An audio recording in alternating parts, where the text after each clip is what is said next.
सनातन धर्म प्रेमी मित्रों, हर हर महादेव, जय माँ अम्बे। मैं ज्योतिषाचार्य पंडित राजीव पाठक भारतीय ज्योतिष संग्रह चैनल में आप लोगों का स्वागत करता हूं। प्रिय मित्रों, आज हम आप लोगों के समक्ष बहुत ही सुंदर चर्चा को लेकर के आए हुए हैं। शिव जी के बारे में हम उनका पूजन करते हैं, तो उनके पूजन के संदर्भ में आज हम चर्चा करेंगे कि बाबा भोलेनाथ का हम आराधना करते हैं, उपासना करते हैं, अर्चन करते हैं, तो कौन सा द्रव्य चढ़ाते हैं और उस द्रव्य से हमको क्या प्राप्त फल मिलता है। आइए सर्वप्रथम त्रिलोकीनाथ भोले बाबा को नमन करते हैं, उसके बाद विचार किया जाएगा। वागर्था विव संपृक्तौ वागर्थ प्रतिपक्तये जगतः पितरौ वन्दे पार्वती परमेश्वरौ। मृत्युंजय महारुद्रः त्राहि मां शरणागतं जन्म मृत्यु जरा व्याधि पीड़ितां कर्म बंधनैः।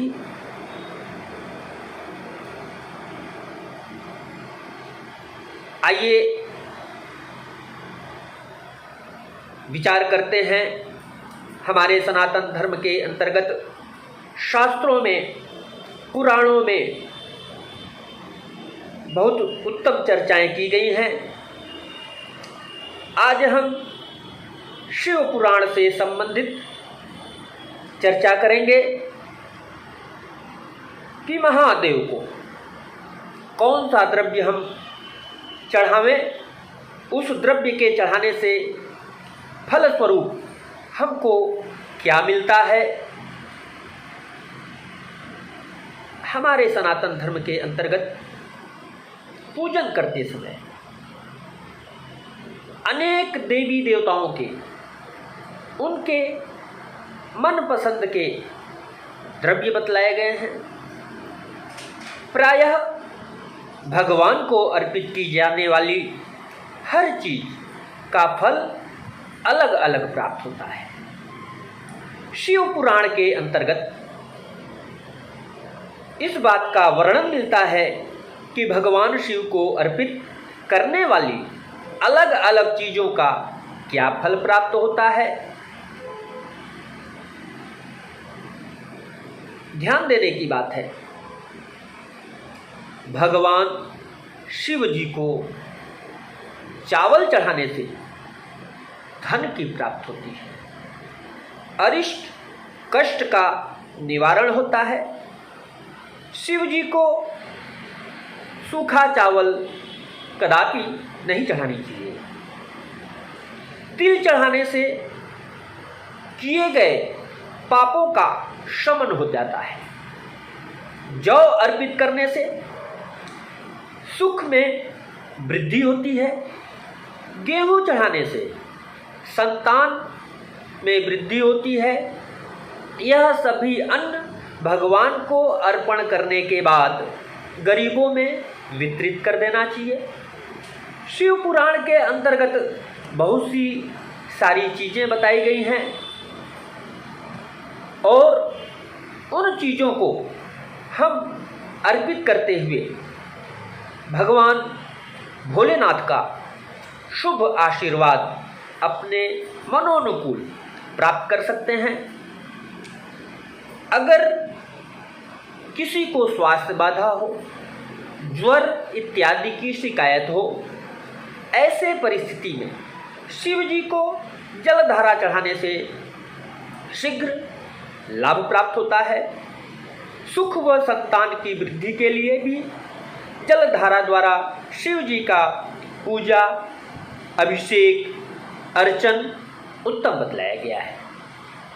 अगर मान लीजिए कोई भी व्यक्ति नपुंसक हो, ऐसे व्यक्ति के लिए शुद्ध घी से भगवान शिव जी का अभिषेक करने से, ब्राह्मणों को भोजन कराने से तथा सोमवार का व्रत करें तो उसकी समस्याओं का निदान संभव है बाबा विश्वनाथ के आशीर्वाद से।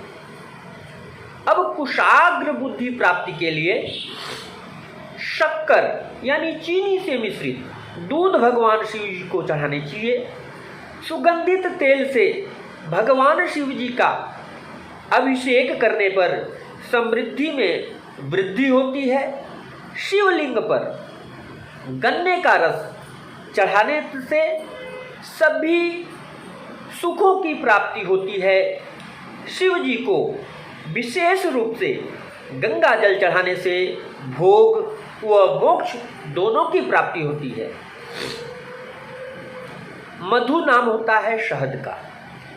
शहद से भगवान शिव जी का अभिषेक करने से क्षय नामक रोग, जिसको टीबी बोलते हैं, उससे मुक्ति मिलती है, रोगों का निदान होता है। शिव पुराण के अनुसार अब आपको हम बतलाएंगे कि कौन सा पुष्प चढ़ाने से क्या फल प्राप्त होता है। लाल व सफ़ेद आकड़े के फूल से भगवान शिव जी का पूजन करने पर भोग व मोक्ष की प्राप्ति होती है।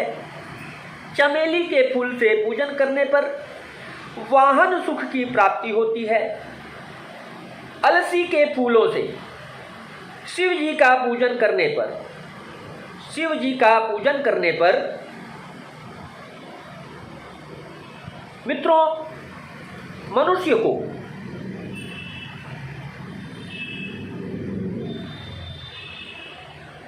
सुख और शांति दोनों प्राप्त होती है। इतना ही नहीं, आपको मैं बतला दूं, पुराणों में बहुत सी सारी चीज़ें बतलाई गई हैं जिसको हम अपनाते हुए सुख और समृद्धि प्राप्त कर सकते हैं। बेला के फूल से पूजन करने पर सुंदर एवं सुशील आज्ञाकारिणी पत्नी प्राप्त होती है। जूही के फूल से शिव जी का पूजन करने से घर में कभी भी अन्न की कमी नहीं होती है। कनेर के फूलों से शिव जी का पूजन करने से वस्त्रों की, आभूषणों की कमी नहीं रहती है। हर श्रृंगार का एक पुष्प होता है, वह अर्पित करने पर शिव जी प्रसन्न होते हैं, सुख संपत्ति में वृद्धि करते हैं। धतूरे के पुष्प से पूजन अर्चन करने पर भगवान शंकर जी सुयोग्य पुत्र प्राप्त कराते हैं, जो कुल का नाम रोशन करने वाला होता है। लाल डंठल वाला धतूरा पूजन में शुभ माना गया है।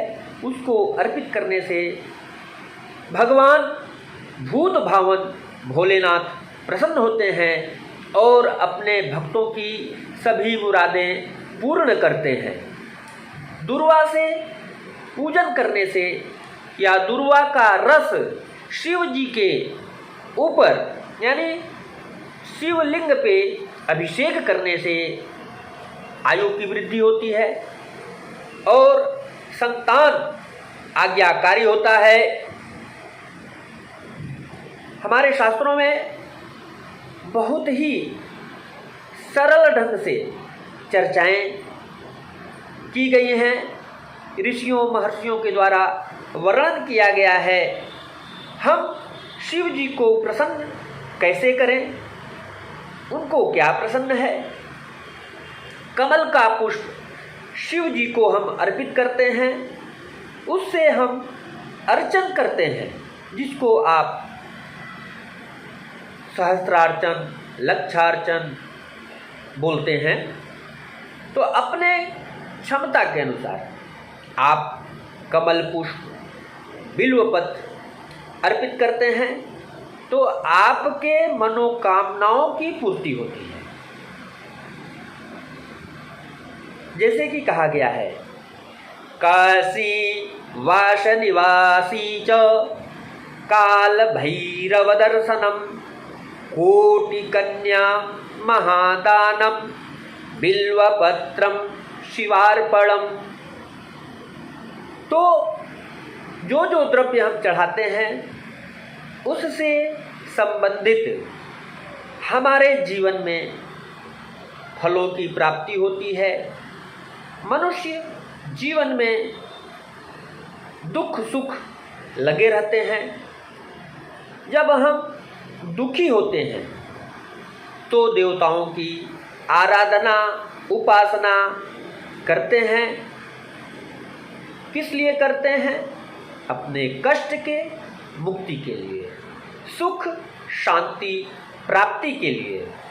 प्रिय मित्रों, शिव जी का अर्चन पूजन का जो समय है, श्रावण मास में 1 महीने का समय मिलता है भक्तों को। यह विशेष महापर्व है। इस समय हम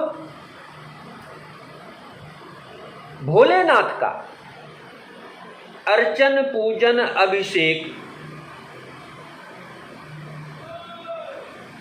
निम्न द्रव्यों के द्वारा अर्पित करते हुए करते हैं तो हमारे जीवन में सुख समृद्धि शांति वैभव यश की प्राप्ति होती है और हम चतुर्दिक विकास करने में सफल होते हैं। क्यों कि भूत भावन भोलेनाथ यह कालों के महाकाल है। कोई भी रोग व्याधि मनुष्य को ग्रसित करता है, उससे छुटकारा दिलाने वाले एकमेव भोलेनाथ है। इसलिए आप लोग जो कामना करेंगे उसके अनुसार फलों की प्राप्ति होगी। शिव पुराण में जो वर्णन किया गया कि किस द्रव्य को चढ़ा करके कौन सा फल प्राप्त करते हैं, इस विषय पे आप लोगों के सामने चर्चा किया गया।